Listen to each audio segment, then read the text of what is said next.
Hi hello friends and welcome to Tamil football. So after long time நம்ம ஒரு sad நியூஸோடு சந்திச்சிருக்கோம். என்னென்னா சென்னை எஃப்சி அவங்களோட சூப்பர் கப் கேம்பெயினை ஆரம்பிக்கிறதுக்கு முன்னாடியே முடிச்சிட்டாங்க.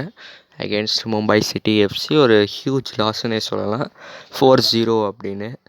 ஸோ அந்த கேம் முடிஞ்சதுக்கப்புறமே சென்னை எஃப்சியோட ஹோப்ஸ் ரொம்ப கம்மியாயிடுச்சு for the next season. And Owen Coyle stay பண்ணுறது பற்றி எனக்கு ஒரு நெகட்டிவ் சைன் தான் இருக்குது. ஏன்னா ஒரு 2019-20 சீசனில் நல்லா பண்ணியிருந்தாலும் 2 இயர்ஸ்க்கு அப்புறம் கூட டீம் இவ்வளோ ப்ராக்ரெஸ் ஆகலைன்றது ரொம்பவே டிசப்பாயிண்டிங் தான்.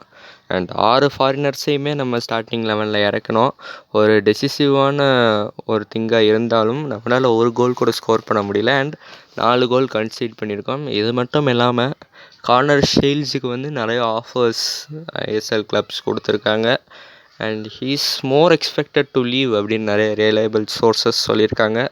ஸோ இவருக்கும் ஒரு நன்றி போட வேண்டியது வரும். இப்போ ஓவன் காயிலோட ஃப்யூச்சர் அன்சர்டனாக இருக்குது. அதோட நமக்கு ஒரு ரிப்போர்ட்டட் என்னன்னா சென்னை எஃப்சி ஒரு ஸ்பானிஷ் கோச், இது வரைக்கும் ஸ்பானிஷ் கோச்சை சென்னையின் ட்ரை பண்ணதில்லை.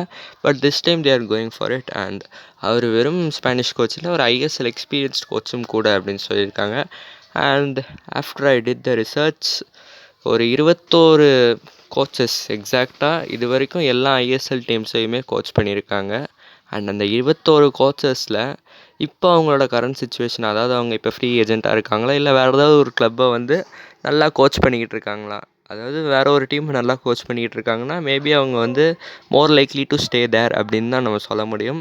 அந்த மாதிரி சுச்சுவேஷன்ஸையும் கணக்கில் எடுத்துக்கிட்டு நம்ம க்ரியேட் பண்ண ஃபைனல் 7 கோச்சஸ் தான் இவங்க: Albert Roca, Juan Fernando, Gerard Nus, Antonio Iriondo, Josep Gombau, Carles Cuadrat, Oscar Bruzon. So இந்த 7 பேரில் ஒரு டாப் சைனிங்காக இருக்க முடியும்னா அது ஜுவான் ஃபெர்னாண்டோவாக தான் இருக்கணும். அண்ட் அதுவுமே ஒரு மோசமான சைனிங்காக இருக்கணும்னா அது ஆஸ்கர் பர்சனோடதாக தான் இருக்கணும். ஸோ இந்த லிஸ்ட்டை பற்றி நீங்கள் என்ன நினைக்கிறீங்கன்னு கீழே கமெண்ட்ஸில் சொல்லுங்கள். வீடியோ பிடிச்சிருந்தால் லைக் பண்ணுங்கள், நம்ம சேனலுக்கு சப்ஸ்கிரைப் பண்ணிக்கோங்க. நன்றி.